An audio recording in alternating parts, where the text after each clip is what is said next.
nós aqui continuaremos o nosso estudo na Confissão de Fé, especificamente no capítulo 2. A gente dividiu o capítulo 2 justamente por tratar de muitos temas profundos, complexos, sobre o ser de Deus, sobre os seus atributos, temas esses que alguns deles nem sempre nós temos a oportunidade de tratar em púlpito na igreja, então a gente pôde gastar um pouquinho mais de tempo nos principais atributos de Deus, aqueles que nos são revelados. E aí eu já abro para perguntas desde o início, porque eu sei que a última aula foi uma aula densa.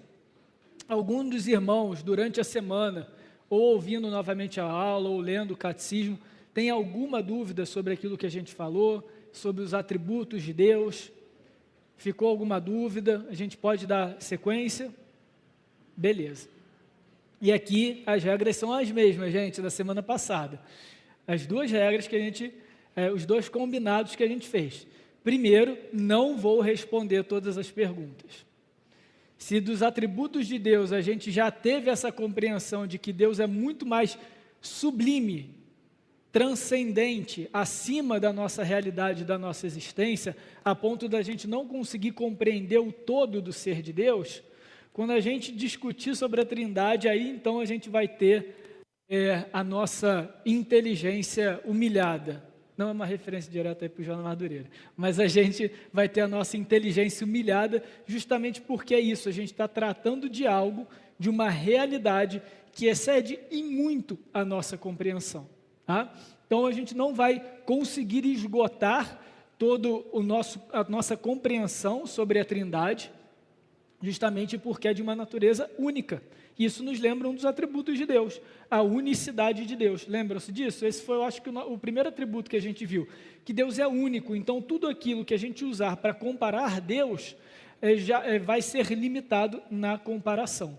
Então com a Trindade é a mesma coisa, tá bom? E a segunda coisa é que vocês fiquem super à vontade para perguntar, para questionar, para me interromper a hora que for. Dessa vez a gente vai ter mais referências bíblicas do que na última vez, porque basicamente dois temas. Então vamos começar aqui, eu vou fazer a leitura do capítulo 2 da Confissão, tá? De novo, o parágrafo 1 está aqui no boletim. Foi o parágrafo que a gente leu na semana passada, estudou na semana passada, mas eu vou ler ele por completo. Há um só Deus, vivo e verdadeiro, o qual é infinito em seu ser e perfeições. Ele é um Espírito puríssimo, invisível, sem corpo, membros e paixões. É imutável, imenso, eterno, incompreensível, onipotente, onisciente, santíssimo, completamente livre e absoluto, fazendo tudo para a sua própria glória e segundo o conselho da sua própria vontade, que é reta e imutável. É cheio de amor, é gracioso, misericordioso, longânimo, muito bondoso e verdadeiro, remunerador dos que o buscam, e contudo, justíssimo e terrível em seus juízos, pois odeia todo o pecado, de modo algum terá por inocente o culpado. Esse foi o parágrafo que a gente estudou na semana passada, e agora então, o segundo parágrafo que a gente vai estudar hoje. A gente vai estudar o segundo parágrafo e o terceiro. Então, acompanhe a leitura do segundo parágrafo. Deus tem em si mesmo e de si mesmo toda a vida, glória, bondade e bem-aventurança. Ele é todo suficiente em si e para si, pois não precisa das criaturas que trouxe à existência. Não deriva delas glória alguma, mas somente manifesta a sua glória nelas, por elas e para elas e sobre elas. Ele é a única origem de todo ser. Dele, por ele e para ele são todas as coisas. E sobre elas tem soberano domínio para fazer com elas, para elas e sobre elas tudo quanto quiser. Todas as coisas estão patentes e manifestas diante dele. O seu saber é infinito, infalível e independente da criatura, de sorte que para ele nada é contingente ou incerto. Ele é santíssimo em todos os seus conselhos, em todas as suas obras, em todos os seus preceitos. Da parte dos anjos e dos homens e de qualquer outra criatura, lhe são devidos todo o culto, todo o serviço e obediência que há por bem requerer deles. Desculpe, irmãos. Então, o capítulo 2 vai elaborar um dos atributos que a gente viu rapidamente na última aula, que é a autossuficiência de Deus. Então, quando a gente fala que Deus é autossuficiente, o que a gente quer dizer com isso, pessoal? Quem se arrisca?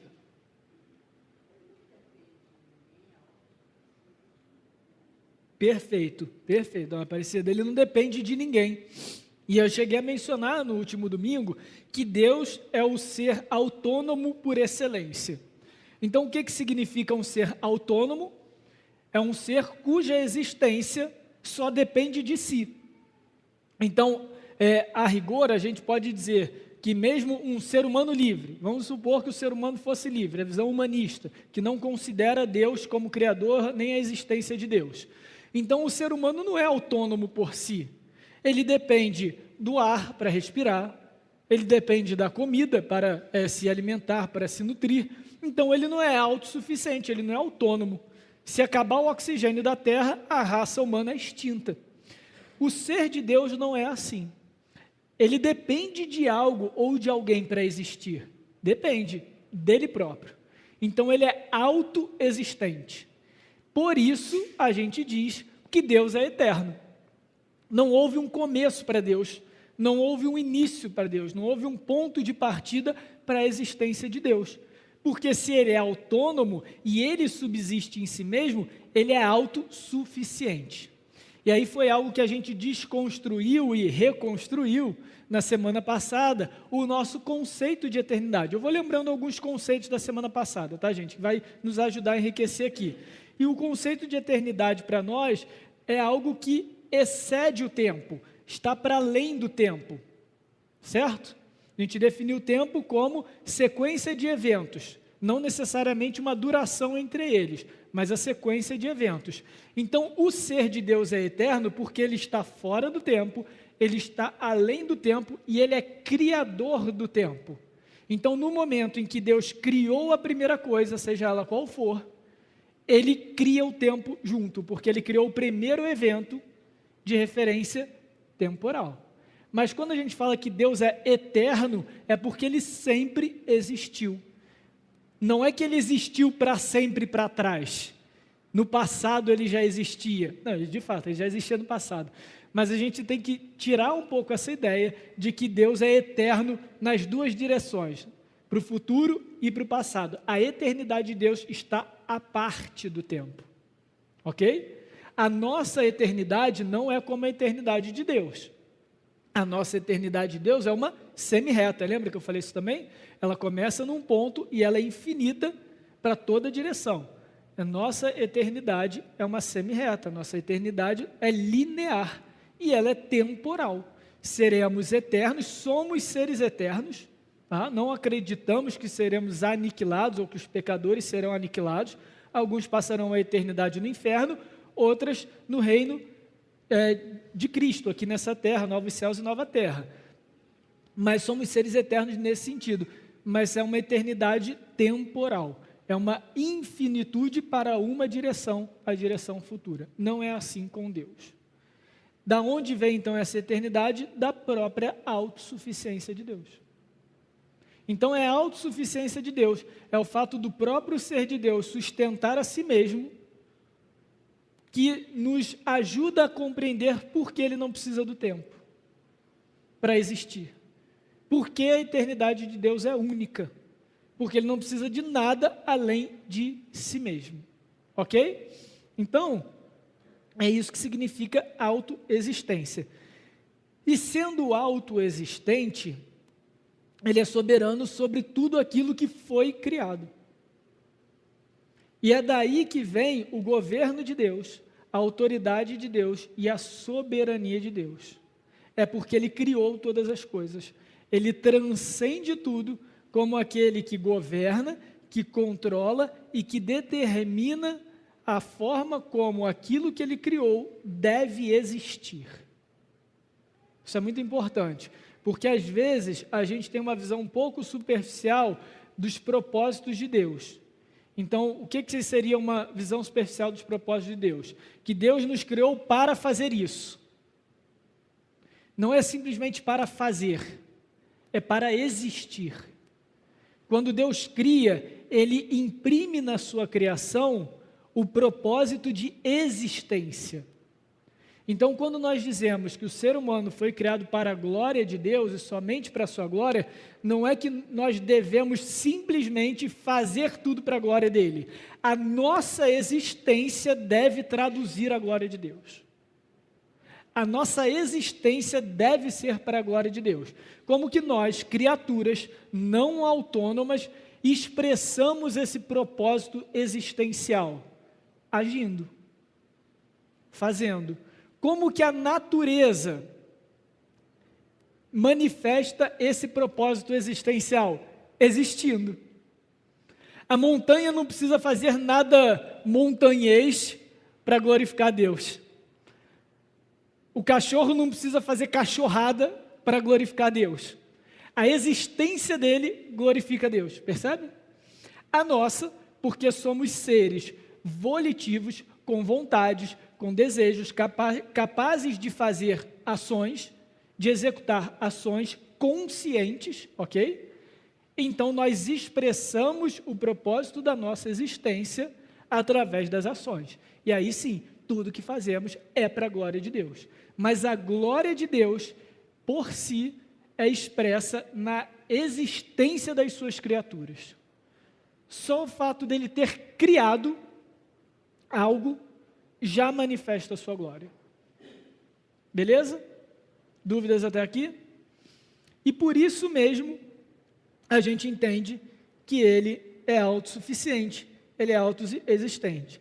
Mas se Deus cria todas as coisas para manifestar a sua glória, para manifestar os seus atributos, como que a gente entende que isso não é dependência de Deus das suas criaturas? Se Deus é autossuficiente, por que Ele criou todas as coisas? Essa é a pergunta. Para a sua glória. Ele precisava da criatura, da criação, para se glorificar? Então, por que Ele criou, gente?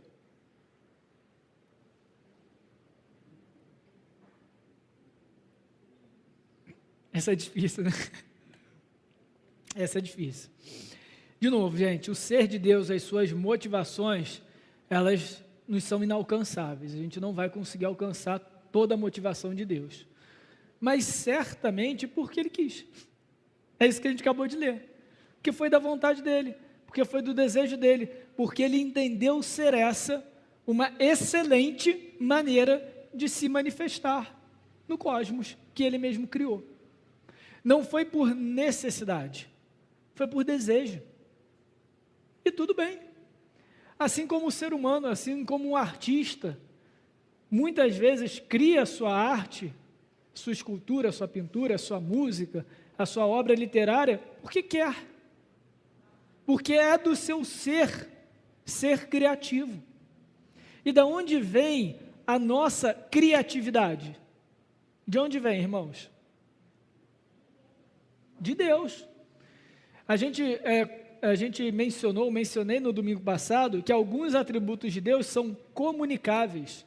O que significa dizer que alguns atributos de Deus são comunicáveis, gente? Vocês lembram? São expressos, mas em quem? Todos os atributos de Deus são expressos, a eternidade é expressa. Tudo é expresso. Mas é comunicável, ou seja, ele comunica para alguém. Para quem que ele comunicou esses atributos comunicáveis? Para nós, criados à imagem e semelhança dele. E é um dos motivos também de nós termos sido criados à imagem e semelhança de Deus. Para sermos capazes, quanto seres, de receber atributos de Deus. Ok? Um desses atributos é a criatividade. E aí entendam criatividade como capacidade de criar algo. Ok? Nós não criamos algo como Deus cria. Deus cria as coisas do nada, do zero. Ele criou o universo do zero. Ok? Então mesmo os cientistas que defendem o Big Bang, eles não conseguem explicar qual é a origem da partícula elementar, aquela que originou o Big Bang e a expansão do universo, eles não conseguem. Alguns dizem até que o universo é infinito, então ele se contraiu, explodiu infinitamente, e eles apelam para um conceito de eternidade atemporal para explicar aquilo que a gente explica do mesmo jeito. A gente também acredita nisso, não na matéria, mas no próprio Deus. Então eles reconhecem os atributos eternos de Deus, sem reconhecer a Deus, e aplicam no universo observável. É isso que os cientistas que seguem a teoria do Big Bang fazem, porque eles não admitem a existência de Deus, mas eles não conseguem preencher essa lacuna do tamanho de Deus. Então, irmãos, com Deus, Ele criou do zero, Ele criou a matéria do zero. Quando Jesus multiplica pães e peixes, Ele multiplica do zero. Por quê? Jesus é Deus, a gente vai ver isso daqui a pouco. Ele tem todos os atributos de Deus, Ele é o Deus criador, então Ele tem sim autoridade sobre a matéria para criar a matéria. Quando Ele transformou a água em vinho, gente, Ele criou a matéria ali. A água são poucas moléculas de hidrogênio e oxigênio e mais alguns sais minerais ali. O vinho é muito mais complexo na sua composição química. Cristo certamente criou matéria ali naquele momento.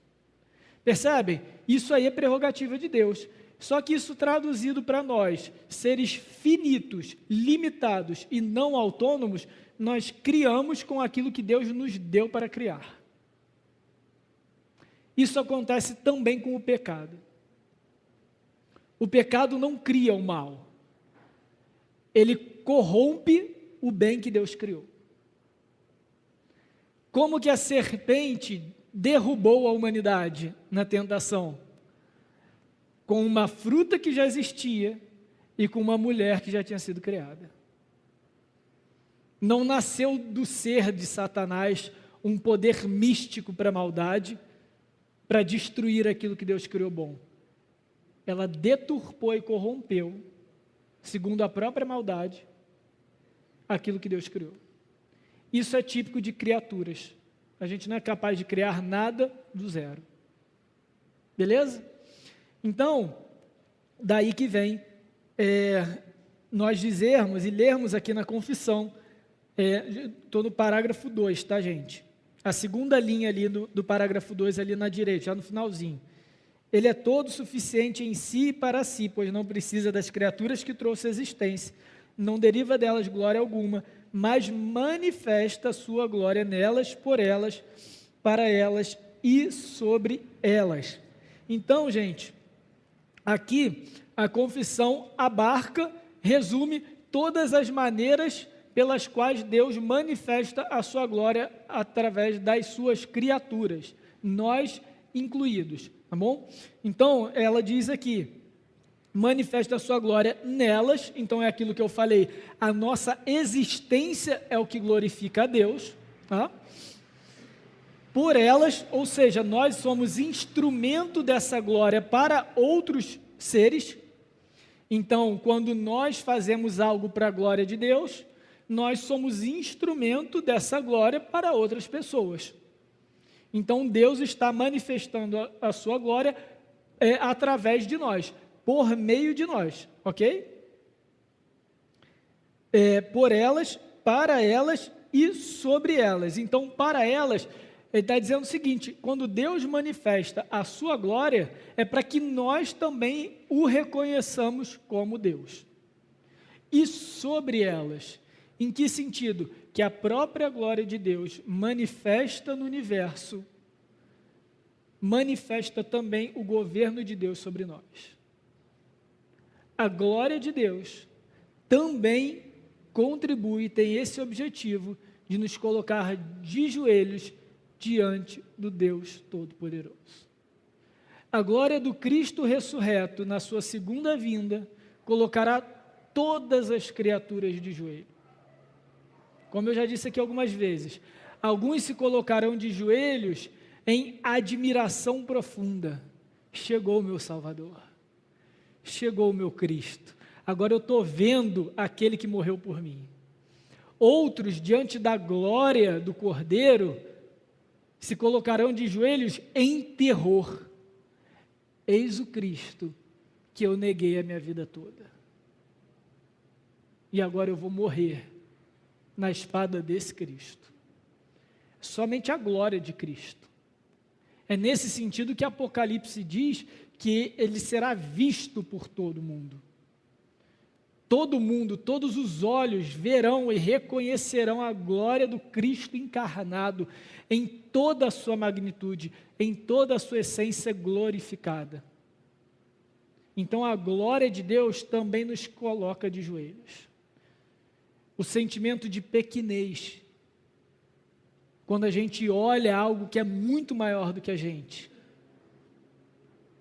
Isso daí aconteceu quando os primeiros homens foram ao espaço e viram a Terra e disseram, não é possível que não exista algo, não é possível que não exista um Deus, porque aí sim eles viram quão pequenos, quão ridículos nós somos, diante do cosmos, diante do universo observável. A glória de Deus nos coloca de joelhos, a glória de Deus é para a sua própria glória. E aqui então a confissão continua dizendo sobre a sua onisciência, que a gente também já falou no último domingo. Todas as coisas estão patentes e manifestas diante dele, ou seja, todas as coisas estão acessíveis a ele. Não há nada que se pode esconder de Deus. É isso que significa dizer que as coisas estão patentes e manifestas diante dele. O seu saber é infinito, infalível, independente da criatura. Aquilo que a gente também falou, que o conhecimento de Deus não é como o nosso. O nosso conhecimento é um conhecimento adquirido. A gente precisa receber de algo. O nosso conhecimento é construído a partir daquilo que a gente absorve externamente. O conhecimento de Deus não. O conhecimento de Deus parte dele, porque ele criou todas as coisas, porque ele governa todas as coisas, então a sua própria essência, a sua própria existência detém, preserva, resguarda o seu conhecimento sobre tudo e sobre todos. Então é nesse sentido. Alguma dúvida até aqui, irmãos? Não? Então beleza, vamos continuar. Vai lá, vai lá.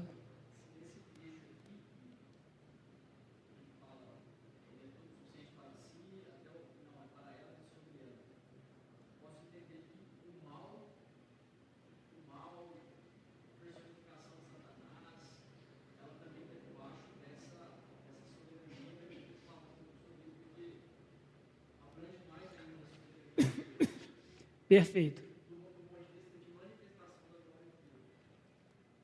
Excelente ponto, Renan. A gente comentou isso no domingo passado e é importante a gente revisitar esse tema, que é difícil mesmo. Então a pergunta do Renan foi a seguinte: aqui nesse trecho em que Deus manifesta a sua glória por elas, para elas, sobre elas, isso inclui o mal? O que vocês acham? Sim, isso inclui o mal. Então, que papel o mal, a maldade, o próprio Satanás, seus anjos e pecadores que não se arrependem, qual é o papel dessas criaturas na obra de Deus, no desejo de Deus de glorificar a si mesmo? Difícil, né? A gente não pode dizer nunca que Deus é o autor do mal, ele não criou o mal. Ele não pode criar algo que fere a sua própria existência. Isso daí também entra naquilo que a gente falou sobre Deus ser todo poderoso. Dizer que Deus é poderoso não é o mesmo que dizer que Ele faz todas as coisas, que Ele pode fazer todas as coisas. É que nada o restringe, mas Ele não pode criar o mal, Ele não pode pecar, Ele não pode fazer nada que fere a sua própria existência e seus atributos. Então Deus não é o autor do mal, mas o mais perto que a gente pode chegar de uma explicação para a origem do mal é que Ele criou sim determinadas criaturas, a entender anjos e homens, com um potencial para se corromper, mas esse potencial não é mal em si, ok? É só potencial, e no exercício da sua liberdade original, tanto anjos quanto homens, eles deram vazão, manifestaram esse potencial e o traduziram como realidade, ok? E aí, onde que está isso tudo? Deus então, quando criou todas as coisas, Ele criou o homem e todas as coisas sabendo o rumo que a história ia tomar? Sim ou não? Sim ou não? Sim. E digo mais, se ele tem controle e governo sobre a história, ele criou inclusive para isso. Que isso, pastor? Então ele criou para o mal? O mal era o objetivo de Deus? Não. Cuidado. Aqui a linha é tênue, gente. Vamos devagar. Não é que ele criou o mal ou o potencial do mal porque ele tem prazer no mal, ok? Mas ele criou sabendo disso, sabendo que existiria, porque no ser de Deus e na compreensão de Deus, essa narrativa, essa versão da realidade é a que mais glorifica a Ele. Certo? Arthur, depois o Evandro. Vai lá, Arthur.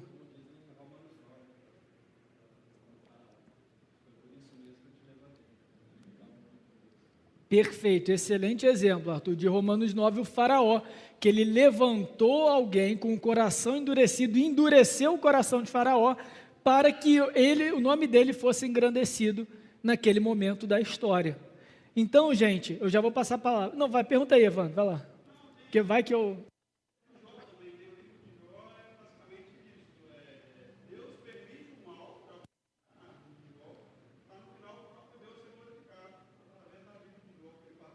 Exatamente. E a conclusão de Jó, na verdade, quando Deus finalmente fala com Jó, ele não explica nada que aconteceu para Jó. Ele simplesmente fala assim: você estava lá quando eu criei isso? Você estava lá quando eu criei aquilo? Quem é você, Jó, para ficar rebelde com tudo isso que aconteceu na sua vida? Acabou. Percebe? Deus não deve explicações para ninguém. Deus não deve explicações para ninguém. Mas Ele se explica. Ele se manifesta porque Ele nos ama. É diferente. Então, irmãos, de novo, aí eu vou trazer aquela ilustração do Doutor Estranho. De todos os milhões de universos possíveis, aquele que mais glorifica a Deus é o que a gente está vivendo. Se existisse uma versão da realidade que glorificasse mais a Deus do que essa, então Deus não é soberano. Então Deus não faz tudo para a sua glória. Percebem? Mas como que a gente concilia todas essas coisas, pastor? Não concilia, chegamos no nosso limite. É confiança, a gente tem que confiar que se Deus é todo poderoso, Ele faz tudo para a sua glória, vocês podem ter certeza absoluta que essa versão da realidade, de todas as realidades possíveis, é a que mais glorifica o nome de Deus. Ok? Então é assim que a gente entende o mal e insere o mal sobre isso. E no exercício da maldade das criaturas más, Deus também é glorificado. Podemos seguir, gente? Beleza? Vamos lá. Agora vamos para a segunda parte do nosso estudo, capítulo 3 da Confissão. Vamos ler aí. Esse é o parágrafo pequenininho, mas não o subestimem. Na unidade da divindade, há três pessoas de uma mesma substância, poder e eternidade: Deus Pai, Deus o Filho e Deus o Espírito Santo. O Pai não é de ninguém, não é nem gerado nem procedente. O Filho é eternamente gerado do Pai. O Espírito Santo é eternamente procedente do Pai e do Filho. Entenderam? Alguma dúvida? Tranquilo? Podemos almoçar? Vamos lá, pessoal, vamos destrinchar isso aqui. Repetindo. Gente, a doutrina da Trindade, se dos atributos vocês pensaram isso, da Trindade então nem se fala. Nada que a gente tente comparar a Trindade vai ser suficiente. Eu já lutei muito, já corri muito, já pesquisei muito e assim, todas as ilustrações caem por terra. Porque são ilustrações de algo que transcende a nossa realidade. Tá? Então eu vou mencionar duas que são as mais comuns. Então, por exemplo, uma que Agostinho usa e é comum, é que a Trindade é como o Sol. Então do Sol a gente tem o Sol propriamente dito, o astro rei, a gente tem o calor e a gente tem a luz emanando dele. Então, aí eu não sei, não, a luz é Cristo, como se fosse a luz do mundo, e o calor é o Espírito Santo. É ok. Por que é ok? porque o calor e a luz não são algo que definem o sol. Ah, mas o sol não existe sem o calor e sem a luz. De fato, mas se eu acender uma lâmpada incandescente, aquelas antigas, ela emite luz, ela emite calor. E nem por isso ela é o sol. Percebe? Então, a ilustração, eu estou matando todas as ilustrações mesmo, tá, gente? Porque é para isso, para mostrar para vocês que não tem como a gente traduzir perfeitamente a Trindade. Uma outra, talvez eu até tenha usado aqui na igreja. Eu usava muito, depois eu pensei muito nela também, larguei de mão. A da água. Então, a água, você tem estado sólido, líquido e gasoso. São os 3 estados principais da água, né? A gente entende isso, só que qual é o problema? O problema é que isso são formas da água. Uma mesma molécula de água não pode estar no estado sólido, líquido e gasoso. Então, você vê, é tudo muito complicado. Então, minha conclusão fazendo esse estudo é o seguinte: esqueçam ilustrações para a Trindade. Vamos tentar entender aquilo que é possível entender, aquilo que a Bíblia nos revela, e isso é mais do que suficiente para a gente glorificar Deus dessa forma, beleza? Então vamos lá. A cabana, nossa. É um filme, um livro, uma heresia que virou best-seller. Não leiam, vão perder o tempo de vocês. Mas é isso, aí na cabana tem lá a Trindade, né, sendo representada por cada uma das pessoas. Enfim, gente, a gente já tem muita dúvida. É isso aí, em defesa do Renan, ele não referenciou positivamente a cabana, ele só trouxe mais um exemplo de ilustração aí da Trindade. Mas vamos lá, pessoal. Então, ok, quando a gente fala da doutrina da Trindade, ela é sustentada por 2... A Carla levantou a mão? É isso aí, gente, entrega uns aos outros mesmo, pode entregar, a gente está tudo em família, tem que perguntar mesmo. Vai lá, Carla.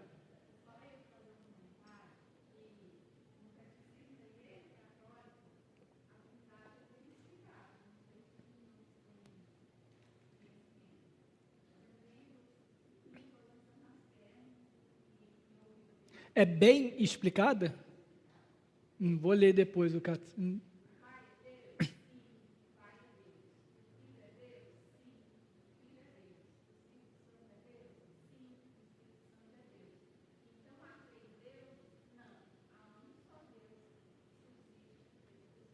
Muito bom. Bom, com isso já resolvi, isso é real. Brincadeira. Mas ótimo, essa é uma explicação simples, mas muito, muito boa, tá? Não que a gente subscreva o catecismo católico e a doutrina romana, tá bom, gente? Mas eu não sabia e realmente, essa parte, só essa pequena parte, tá? Ela é muito boa. Mas, obrigado, Carla. Então vamos lá, 2 pilares que sustentam a nossa visão sobre a Trindade. Primeiro pilar é o conceito ou o aspecto da igualdade. O que eu quero dizer com isso? Eu quero dizer que Pai, Filho e Espírito Santo são igualmente Deus. Eles compartilham igualmente a natureza, a essência e os atributos de Deus. Ok? É o pilar da igualdade. Eu vou falar cada um desses aspectos daqui a pouquinho. Mas a gente tem um segundo pilar, que é o pilar da distinção. Então é fácil de aprender, fácil de decorar. Tem o pilar da igualdade e o pilar da distinção. Então, o que é o pilar da distinção? É exatamente isso que a Carla comentou agora. O Pai não é o Filho e não é o Espírito. O Filho não é o Pai e não é o Espírito. E o Espírito não é o Pai e não é o Filho. E por conta disso, cada uma das pessoas da Trindade tem aspectos próprios, características próprias que lhe são únicas, que as outras não têm. São atributos? Eu, Vitor, não considero atributos. Por quê? Os atributos de Deus, na sua unidade, no seu todo, é aquilo que define e caracteriza a essência de Deus. Se o Filho tem um atributo que o Pai não tem, então eu não posso dizer que os 3 são igualmente Deus. Ok? Então eu prefiro dizer atributos como aspectos, características, e a gente vai falar exatamente dessas distinções também. ok? Mas em todos aqueles atributos que a gente viu na semana passada, todos eles estão na Trindade. Beleza? Então tá. Dúvidas até aqui? Eu vou parando, vou dar um espacinho parando mesmo, gente. Então tá. Vamos começar com o aspecto da igualdade. Então, no aspecto da igualdade, a gente defende que Deus é um em essência. O que significa dizer que Deus é um em essência? Que o conjunto dos atributos, todos eles, daquilo que define quem Deus é comum às três pessoas. E é nesse sentido que a gente diz, há somente um Deus, há um único Deus vivo e verdadeiro. É o que a gente leu no primeiro capítulo dessa confissão. No primeiro parágrafo do capítulo 2. Há um único Deus, vivo e verdadeiro. Então, em essência, existe um só Deus. Então, vamos abrir em Deuteronômio 6:4. Eu vou ler alguns textos aí, eu vou pedir para o pessoal aí da transmissão ficar afiado, porque a gente ganha tempo aqui no telão. Deuteronômio 6:4. Olha o que a palavra diz, peguei do Antigo e do Novo Testamento. Ouve, Israel, o Senhor, o nosso Deus, é o único Senhor. Então, a unicidade de Deus em termos de comparação e em termos de quantidade é expresso claramente no Antigo Testamento. Há somente um Deus. E essa é a teologia de todo o Antigo Testamento em relação ao ser de Deus. Os deuses das nações são falsos deuses, porque só existe um Deus, ok? Agora vamos para o Novo Testamento, João, capítulo 10, versículo 30.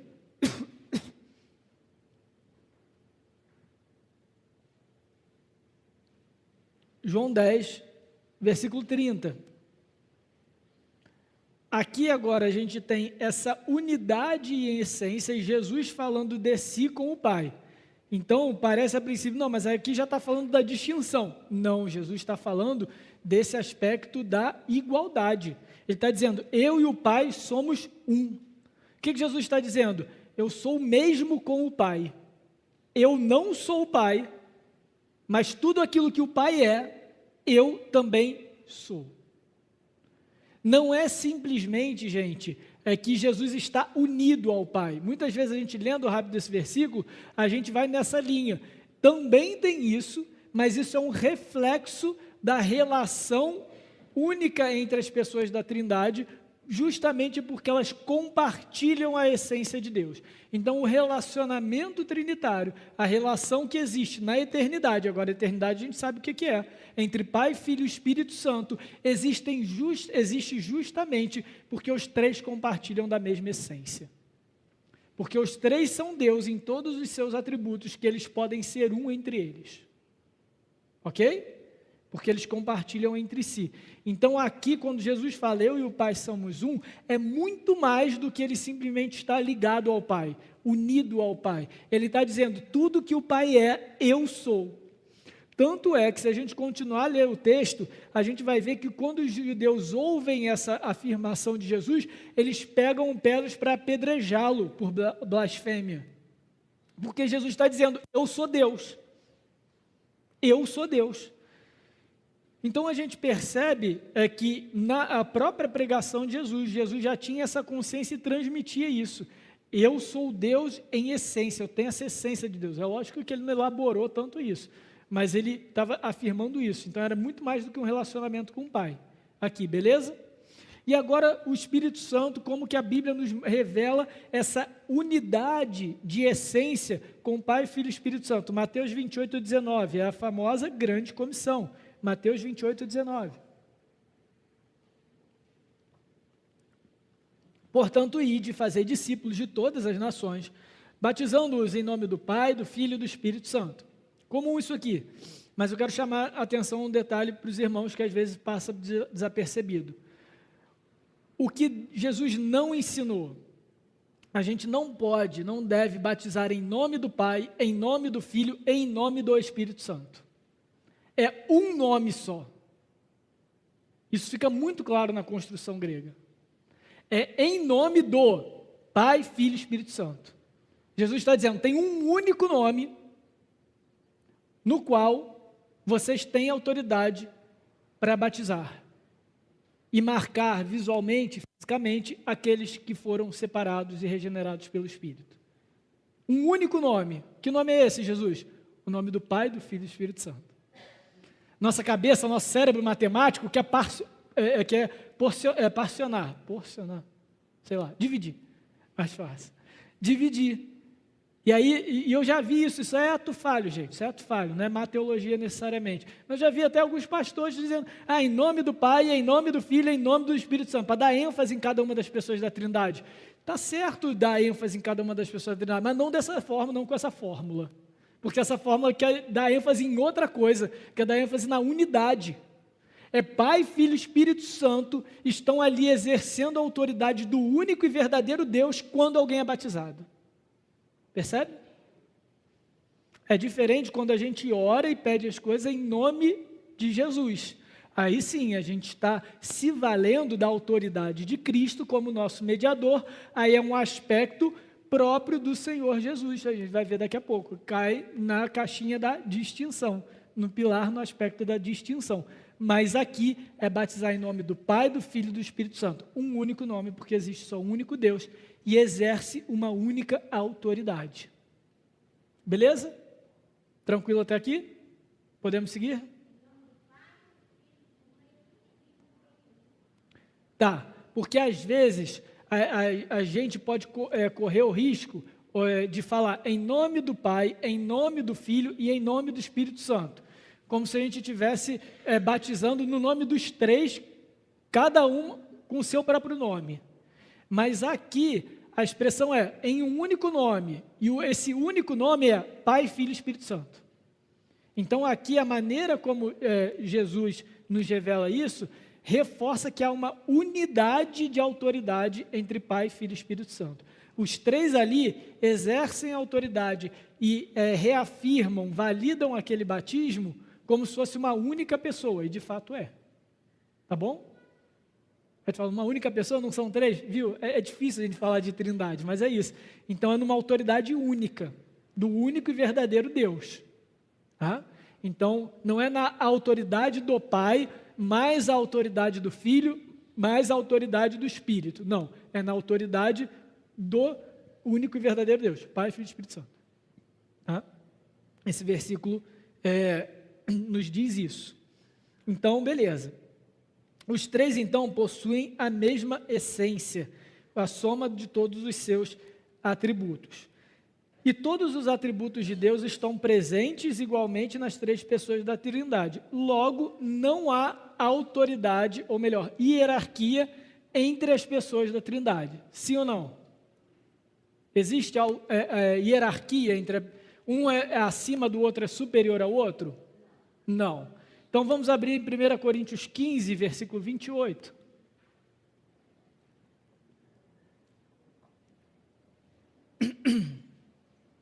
(15, 28).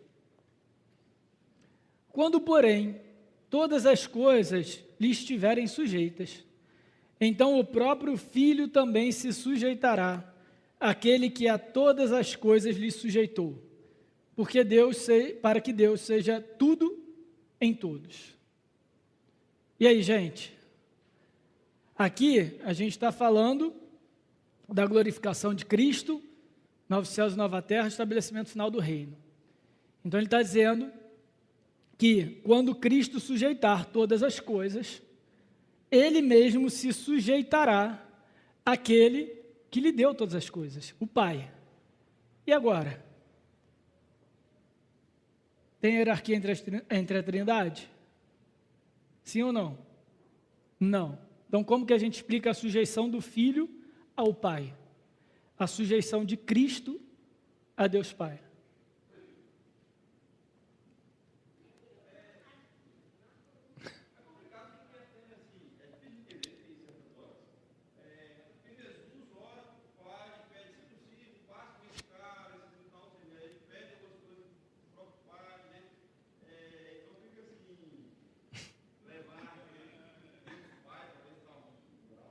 Um grau acima, né? É difícil, é difícil. Verdade. A gente tem que tomar cuidado justamente com esses textos, né? Porque realmente uma leitura desavisada fala, não, de fato, o filho está sujeito ao pai. E isso daí é algo que a gente não acredita, tá, irmãos? Como que a gente explica, então, a sujeição de Cristo ao Pai? Ela tem dois aspectos que nos ajudam a entender essa sujeição. Primeiro, é uma sujeição voluntária, ok? É uma sujeição voluntária. Voluntariamente, Cristo se propõe a obedecer ao Pai. Então, não é isso que ele manifestou sobre a sua própria obra? Que ele veio na terra fazer a vontade do Pai. Que as coisas que ele não ensina dele mesmo, mas daquilo que ele ouviu do Pai. Então, é uma sujeição voluntária para a aplicação da obra da redenção. Então, esse é o primeiro aspecto. Então, por que Cristo se sujeitou ao Pai? Lembram quem é Jesus? Qual é o papel? Eu já estou entrando um pouco na distinção, tá? Porque não tem jeito, não tem como particionar, dividir tudo, particionar de novo. Alguém procura aí no chat GPT como é que fala essa palavra? Pelo amor de Deus, eu vou errar até o final da aula.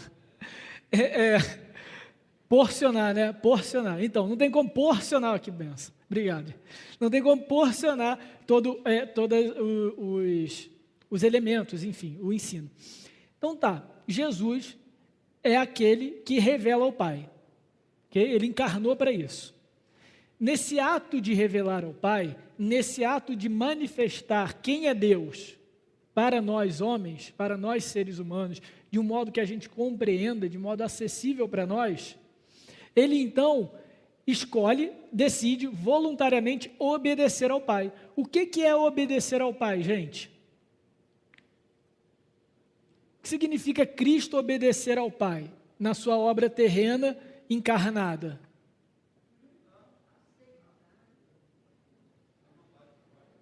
Como ser humano, fala Bárbara.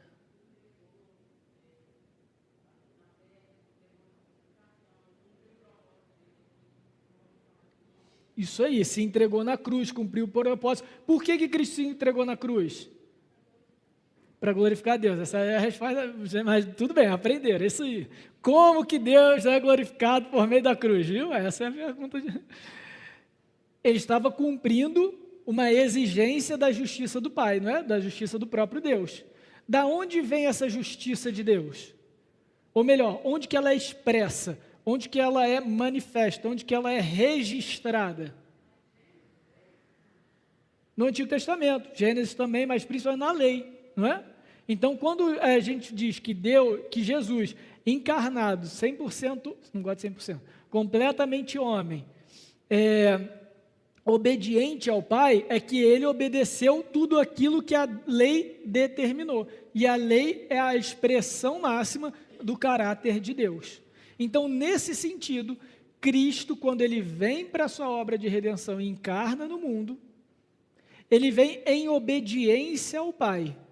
Essa obediência é expressa, então, na obediência ao Antigo Testamento, para ser o ser humano perfeito em obediência e ter méritos de salvação para si, certo? E também a obediência porque ele se entregou na cruz, e a cruz era a exigência de justiça para que nós fôssemos perdoados e regenerados e purificados. Então essa é a obediência. Obediência àquilo que era necessário ser feito da parte de Deus para que fôssemos salvos. De novo, obediência para fazer aquilo que da parte de Deus era necessário para que fôssemos salvos, porque nós mesmos não poderíamos nos salvar. Então ele se sujeita a isso.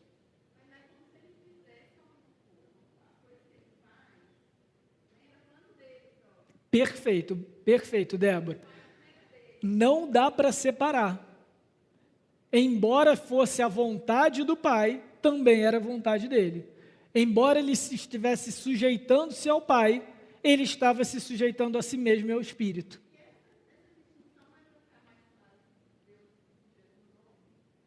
Sim, também, essa distinção também é para a gente separar um pouco as obras. Por quê? Qual é o grande problema? Qual é a grande dificuldade para nós, irmãos?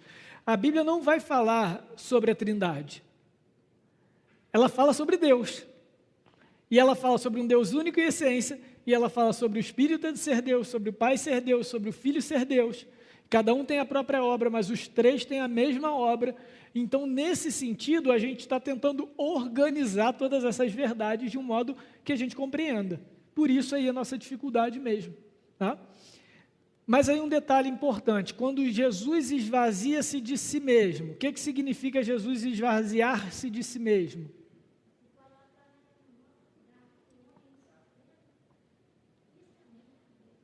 Perfeito, e é exatamente isso, dona Juvelina. É a encarnação.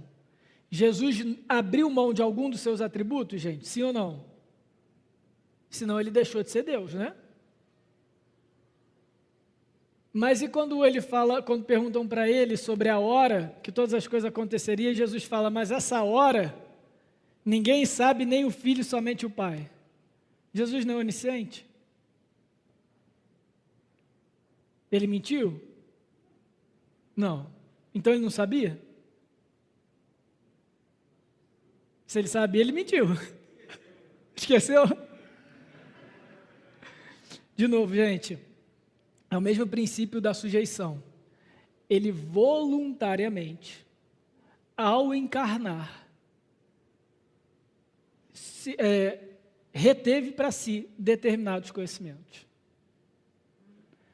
A soberania de Cristo, a soberania de Deus, a excelência de Deus, aí sim ele ser todo-poderoso, inclui restringir por algum momento partes ou aspectos ou manifestações específicas de um atributo seu, sem necessariamente perder esse atributo. É o caso da onipresença. No caso de Cristo, ele é onisciente. Em outros textos, a gente vê a onisciência de Cristo sendo revelada. Por exemplo, quando ele sabia o que os homens tinham no coração, ele predisse a negação de Pedro. Ele sabia o que estava na mente das pessoas, os pensamentos dos determinados homens. Isso é onisciente. Cristo estava onipresente também. Onde que a gente vê a onipresença do Cristo encarnado?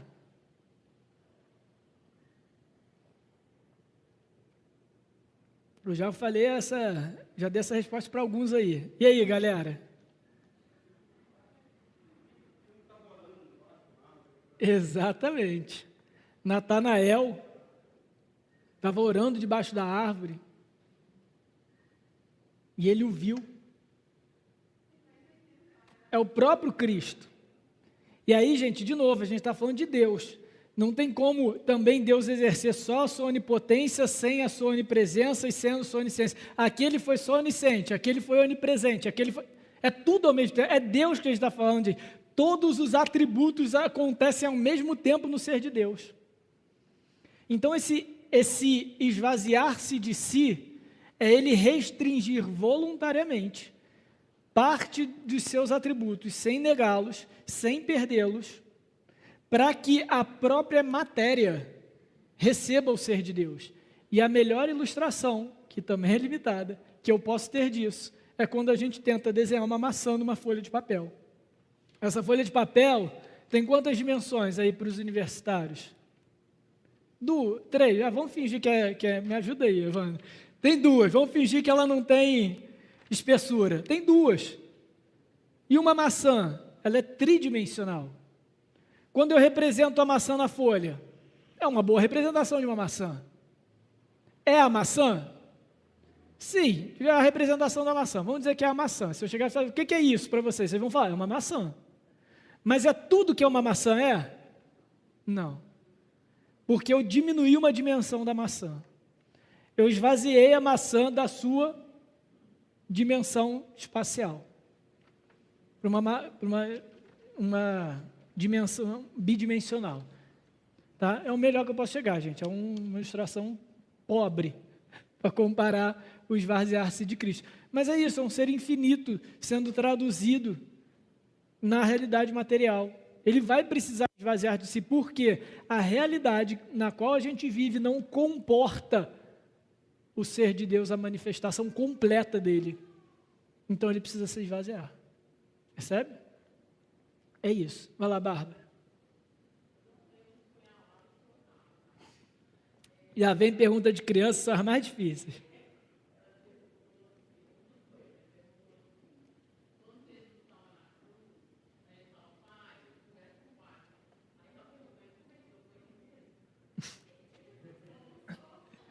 Isso aí, boa pergunta. E aí, gente?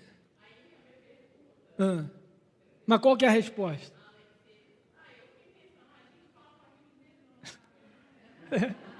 Entendi.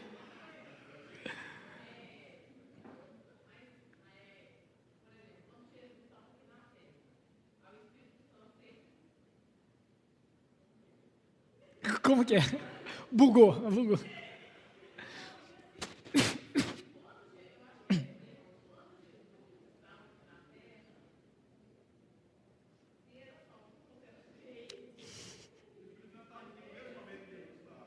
Isso aí. Vou responder essa pergunta. Só uma dúvida, uma pergunta para vocês. Alguém tem dúvida sobre a divindade de cada uma das pessoas? Não? Que Deus é pai, que o Pai é Deus, a gente sabe, né? É o caminho mais fácil. Eu só vou mencionar 2 versículos, um que prova a divindade do Filho e outro que prova a divindade do Espírito, porque é bom os irmãos anotarem, saberem que a gente tem base bíblica para defender isso. Então, que o Filho é Deus. João, capítulo 20, versículo 27. João, capítulo 20, versículo 27. É Cristo glorificado, ele já ressuscitou, se encontrando com Tomé. Vou ler rapidinho esses 2. E logo disse a Tomé, 20 e 27. Logo disse a Tomé: põe aqui o dedo e vê as minhas mãos. Chega também a mão e põe no meu lado. Não sejais incrédulo, mas crente. Respondeu-lhe Tomé: Senhor meu e Deus meu. Disse-lhe Jesus: porque me viste e creste, bem-aventurados que não viram e creram. No que Tomé creu? Que Jesus era Deus. Não somente que ele ressuscitou. Porque pela fala de Tomé, Senhor meu e Deus meu, estava muito claro que se Cristo realmente tivesse ressuscitado, ele de fato seria Deus. Então ele não estava só incrédulo sobre o fato de Cristo ressuscitar, mas da própria divindade de Cristo. E é essa crença, é essa fé de que Cristo é Deus, que nos faz confiar nele como nosso suficiente Salvador. Que é o Deus encarnado, percebem? Então é nisso que Tomé creu.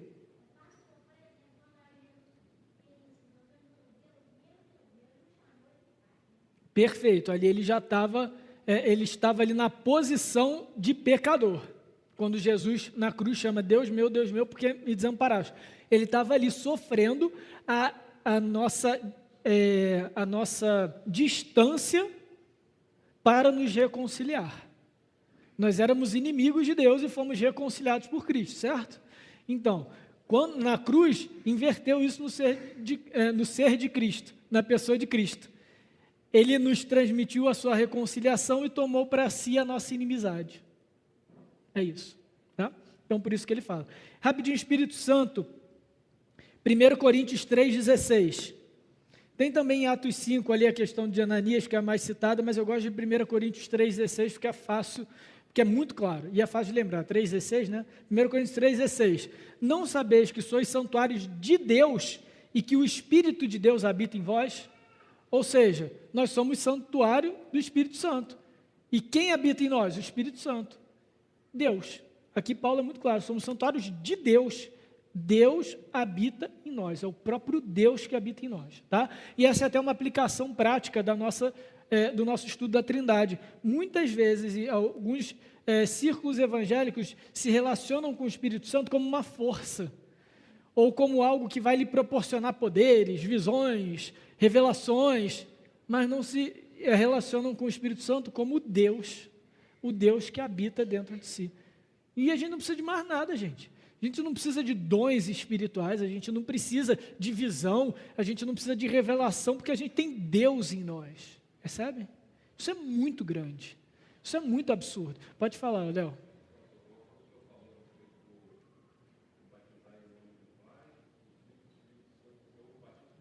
Um batismo só.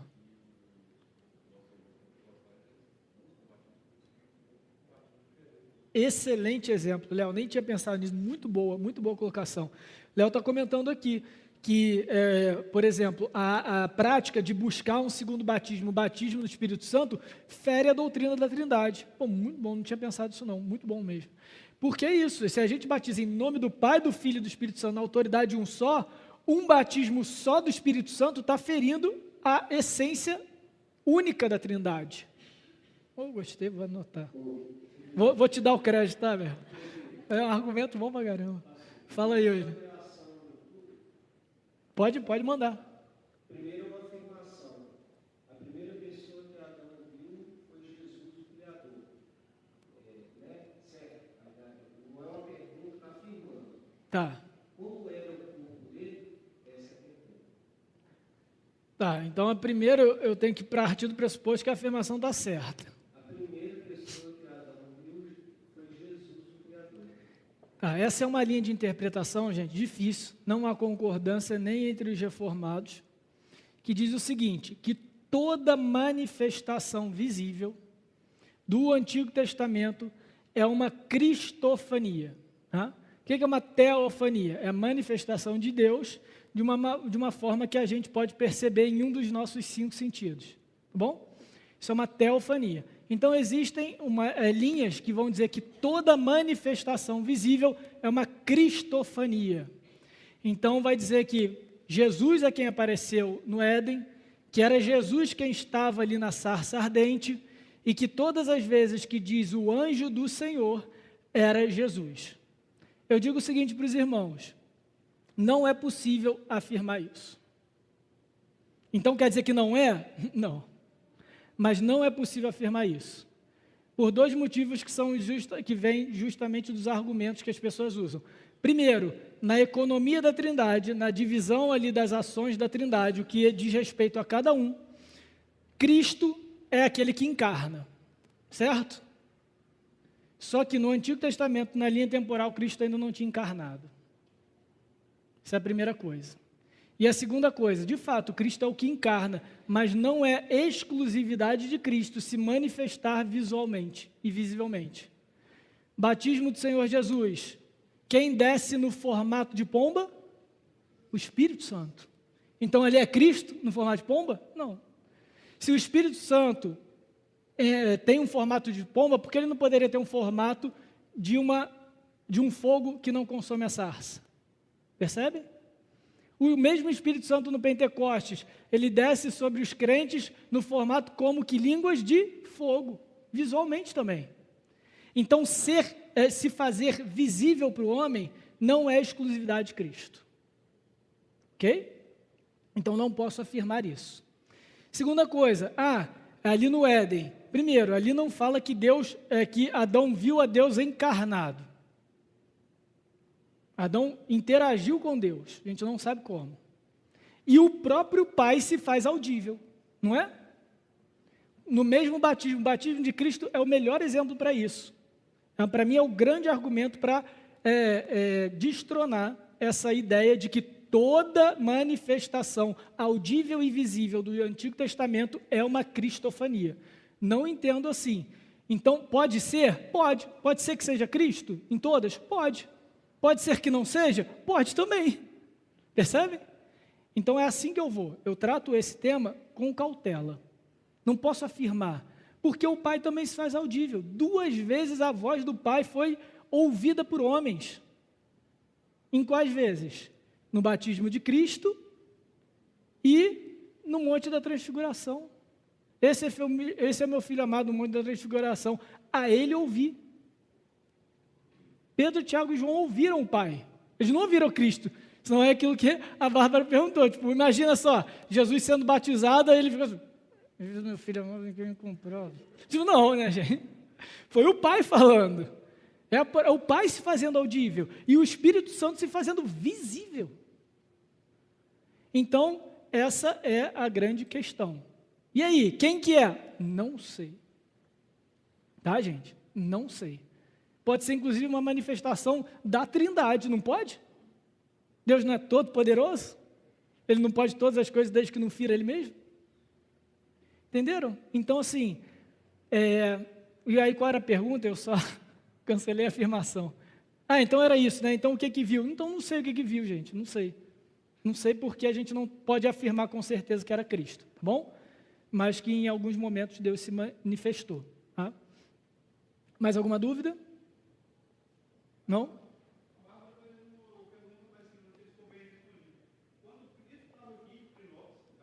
Sim.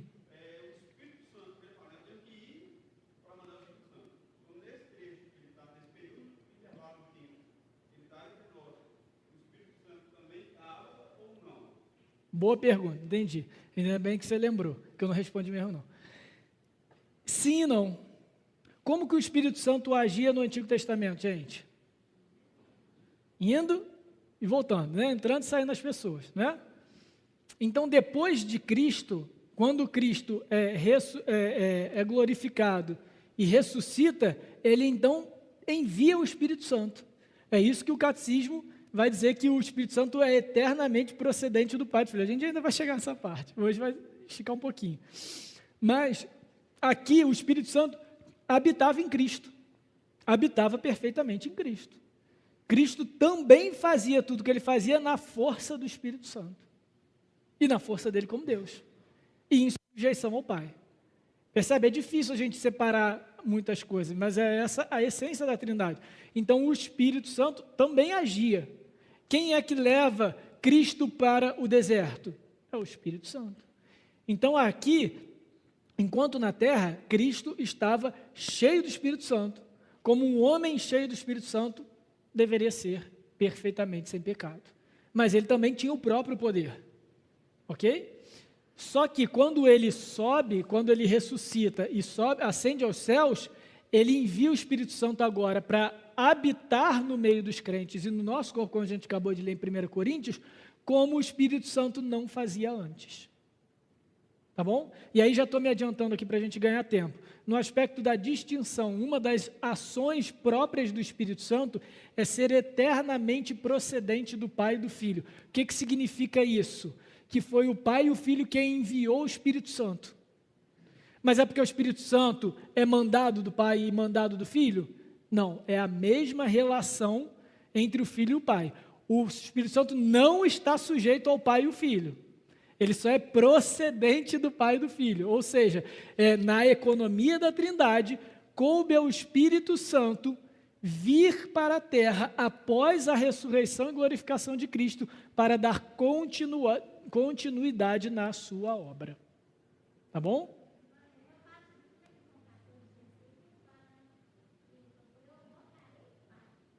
Isso aí.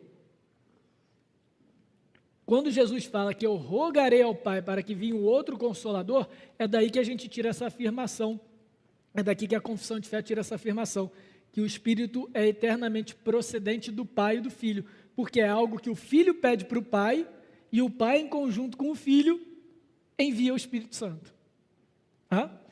Esse envio, essa procedência do Espírito vinda do Pai e do Filho, só reforça que a obra de redenção é trinitária. Embora cada pessoa na Trindade tenha um papel específico na nossa salvação, os três estão agindo em conjunto. O Espírito Santo que seria enviado para dar continuidade na obra do Filho, para lembrar as pessoas daquilo que o próprio Filho ensinou, o próprio Jesus ensinou, ele nos santificaria, ele continuaria a obra de regeneração, nos purificaria de todo mal, é o selo, é a garantia de que nós somos salvos e que seremos salvos, apesar dos pecados que ainda restam em nós, remanescentes em nós. Porém, isso tudo vem do Pai e do Filho. Tá bom? Então, no aspecto de distinção, vamos seguir. Dúvidas? Isso mesmo, gente, a nossa aula vai sendo construída, eu já estou adiantando algumas coisas e é isso aí. o Pai não é de ninguém, nem é gerado, nem procedente. O Filho é eternamente gerado do Pai e o Espírito Santo é eternamente procedente do Pai e do Filho. Então a gente já explicou agora essa ideia de que o Espírito Santo é procedente do Pai e do Filho, ou seja, coube ao Espírito Santo na linha temporal. Isso é muito importante, isso vai nos ajudar a entender a distinção entre os papéis da Trindade. Agora a gente está falando de obra da redenção, tá? Então, na linha temporal, na história da salvação, na história da redenção, cabe ao Espírito Santo vir por último e dar continuidade disso. Por isso que ele é procedente do Pai e do Filho. O que significa esse eternamente procedente? Ele é eternamente procedente.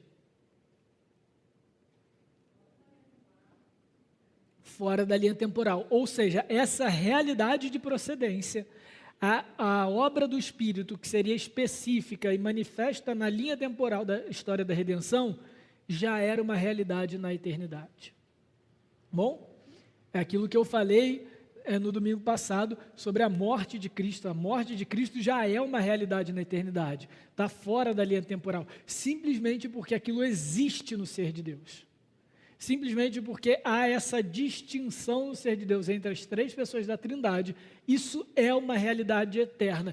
E por que o Espírito precisa ser eternamente procedente?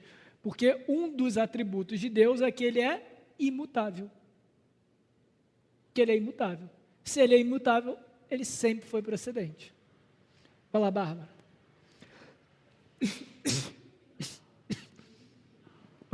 Juízo final.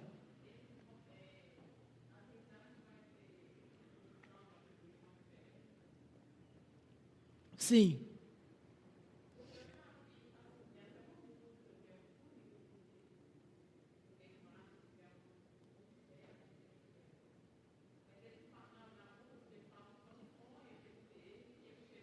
O perigo.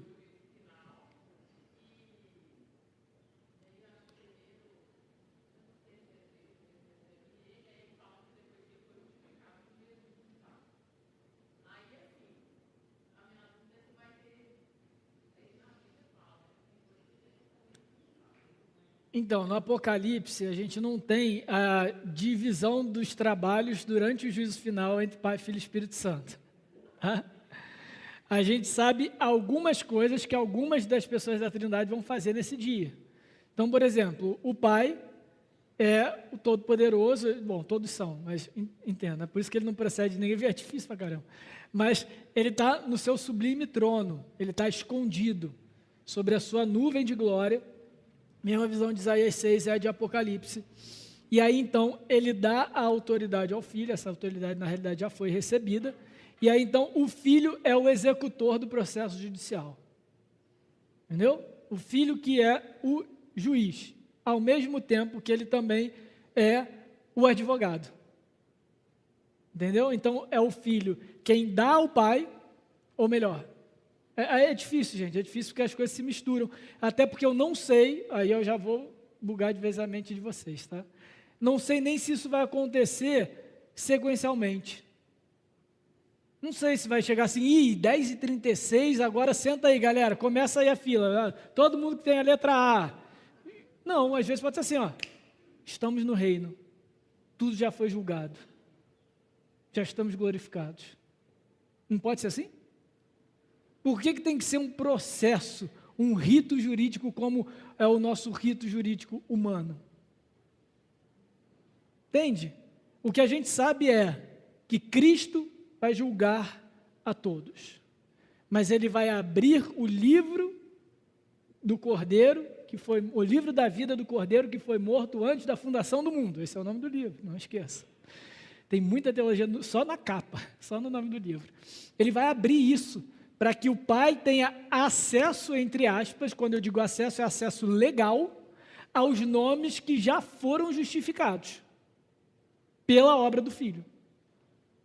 E aqueles que não estiverem com o nome no livro serão julgados de acordo com as próprias obras. E as suas próprias obras serão listadas, ok?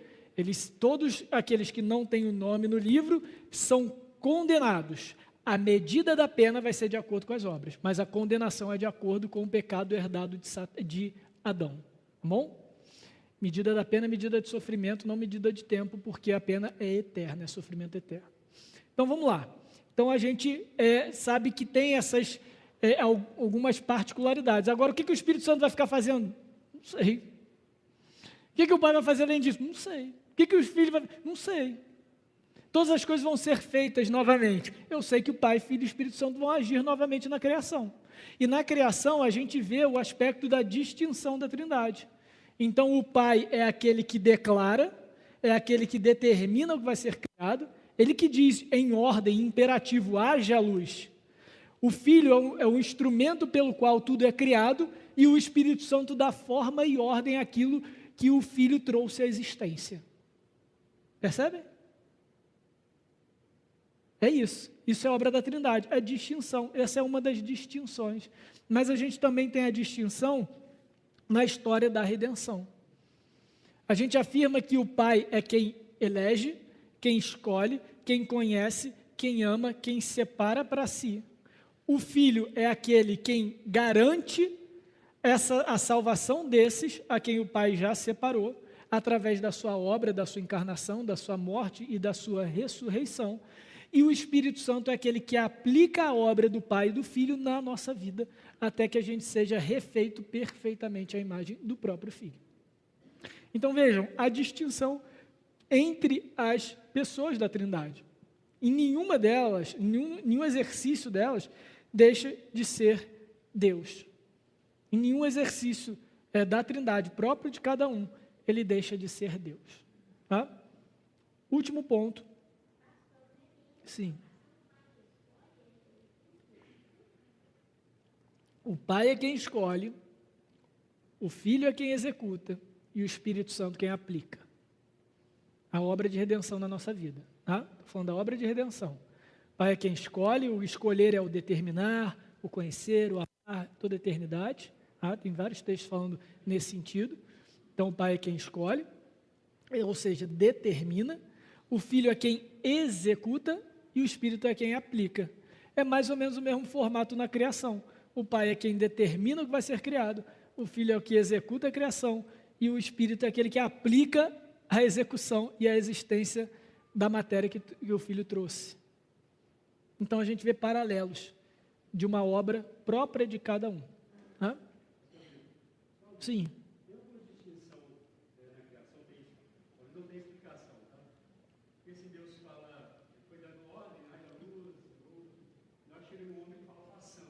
Uhum. Tem uma distinção dessa criação, homem e as outras, a outra criação, a outra parte da criação? Tem sim. Tem sim. Porque aqui, esse façamos, gente, sim, é um aspecto, acaba nos revelando da Trindade, ok? Mas não é tão óbvio que isso aí seja Trindade, não. Esse plural não é tão trivial, não é tão fácil você defender a Trindade nesse plural. Por quê? O judeu, por exemplo, não acredita na Trindade. Ele só acredita em Deus Pai. De fato, é um único Deus. O judaísmo é monoteísta a rigor mesmo, ok?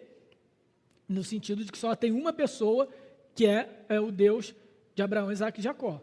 Esse façamos é uma estrutura do hebraico que é o plural majestático. Então, quando um rei proclamava as suas leis ou os seus decretos, ele poderia usar um plural para reafirmar a sua autoridade e a sua soberania. Então, provavelmente é isso que está acontecendo aí. Mas a gente, tendo esse entendimento da Trindade, certamente isso inclui também. E por que há essa ênfase majestática e até da realidade da Trindade no momento em que o homem é criado? Porque ele é criado à imagem e semelhança de Deus, Pai, Filho e Espírito Santo. Ele não é criado à imagem somente do Filho, somente do Espírito, somente de Deus, porque não tem um atributo que é próprio do Filho, não tem um atributo que é próprio do Espírito, não tem um atributo que é próprio de Deus, do Pai. São os mesmos atributos. Então, quando a Bíblia fala que nós seremos a imagem perfeita do Filho, é porque no sentido que Cristo tem a encarnação de si. Ele é o ser humano por excelência. Então, nesse sentido, nosso referencial perfeito, como ser humano, é o Deus encarnado. Mas a gente pode e deve dizer que sim, há imagem e semelhança nossa em nós do Espírito do Pai. Porque não há um aspecto do filho que o Pai e o Espírito não tenham, e vice-versa. Então, sim, é uma distinção, e para mostrar que aquela criatura ali é distinta das outras, porque agora ela vai carregar nela mesma a glória de Deus de uma maneira como nenhuma outra criatura vai carregar. Tá? Então, tem sim essa distinção, essa ênfase na natureza do homem a ser criado. Tá bom? E aí, dúvidas? Tá. E aí, o último ponto que é importante a gente elaborar, mencionar, eu acho que vai ser mais fácil diante de tudo que a gente falou, é quando o catecismo diz aqui que o filho é eternamente gerado do pai. E agora, o que significa isso, gente? Ele é eternamente gerado do pai. Aqui, a confissão de fé não quer dizer que ele é eternamente criado pelo pai. Tá bom? Não é isso. Abra rapidinho em João, capítulo 1, versículo 14. Esse eternamente gerado vem do Evangelho de João. De uma palavrinha que João usa. Aí no céu a gente reclama com ele.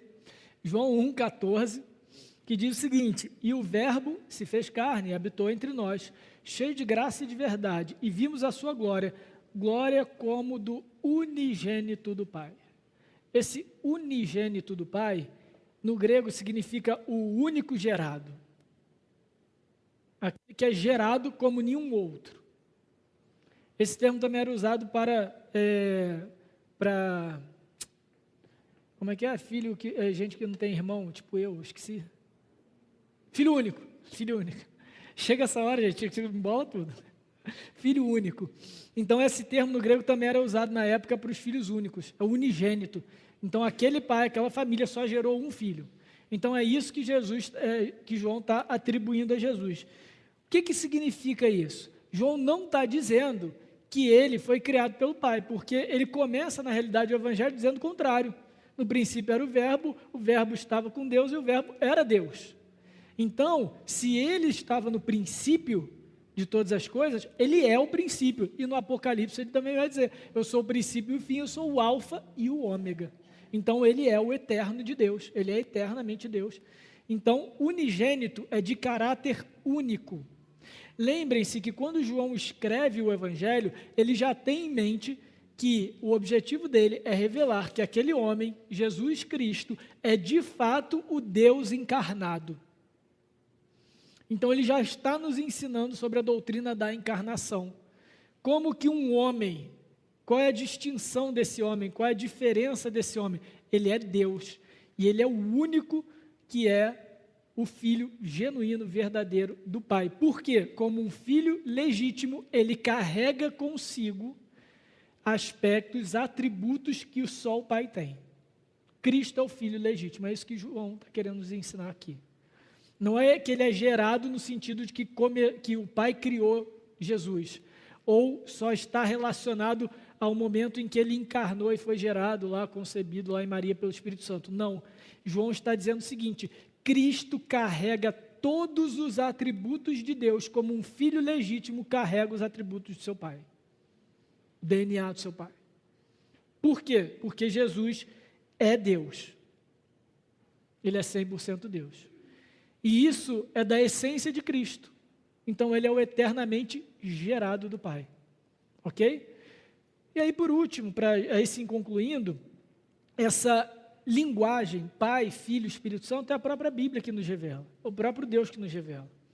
Assim, ele quis que nós nos dirigíssemos a uma das pessoas como Pai, a outra como Filho e a outra como Espírito. E ainda assim, isso não é suficiente para descrever todo o ser de Deus, é a maneira como ele se relaciona entre si e conosco. Tá? Mas é o suficiente para a gente compreender de Deus aquilo que é necessário para nós. Dúvidas? Não? Sei que é muita coisa para absorver, olhem com calma, estamos aí à disposição para tirar mais dúvidas que surgirem. Então vamos orar, meus irmãos, vamos encerrar por aqui. Senhor nosso Deus e amado Pai, te louvamos e te rendemos graças, porque só o Senhor é Deus, não há outro como o Senhor. Te agradecemos porque o Senhor se revelou a nós, se revela em nós, se revela por meio de nós. Obrigado por isso, Senhor. Obrigado, Senhor, porque temos o Espírito Santo habitando em nós. Somos habitação do único e verdadeiro Deus. Temos acesso direto a Ti, Senhor, porque Cristo, o único e verdadeiro Deus, morreu por nós e nos comprou acesso. E Te louvamos por isso, Pai, por ser esse Pai amoroso, bondoso, que nos amou, nos conheceu, nos separou desde a eternidade. Senhor, agora nos ajuda, diante de coisas tão sublimes, de verdades, de conhecimentos tão superiores a nós, a de fato termos um relacionamento verdadeiro com o Senhor. Não adianta nada a nossa teologia estar muito bem coesa, muito bem construída, se isso não gerar em nós temor ao Senhor, se a nossa vida não for para a sua glória. Por isso, Senhor, te pedimos, em nome de Jesus, que o Senhor nos encha do Espírito Santo, de modo que sejamos um contigo, como Cristo é contigo, e que isso cresçamos, desenvolvamos, aprendamos na comunhão uns com os outros, no corpo de Cristo, para que assim como o Senhor Jesus orou por nós, sejamos um, como Cristo é um contigo, Senhor. Fortaleça o nosso vínculo uns com os outros, vínculo de paz, vínculo que nasce da fé, vínculo que nasce da mesma salvação, até que o nosso Senhor Jesus venha para nos receber no seu reino eterno. Essa é a nossa oração, Pai. Te agradecemos pelo dia do Senhor, santificado, separado para Ti. Abençoa-nos como dia de descanso e prepara o nosso coração para prestar-lhe culto mais à noite. Essa é a nossa oração em nome do Senhor Jesus. Amém. Amém, meus irmãos. Deus abençoe, bom almoço, bom dia do Senhor.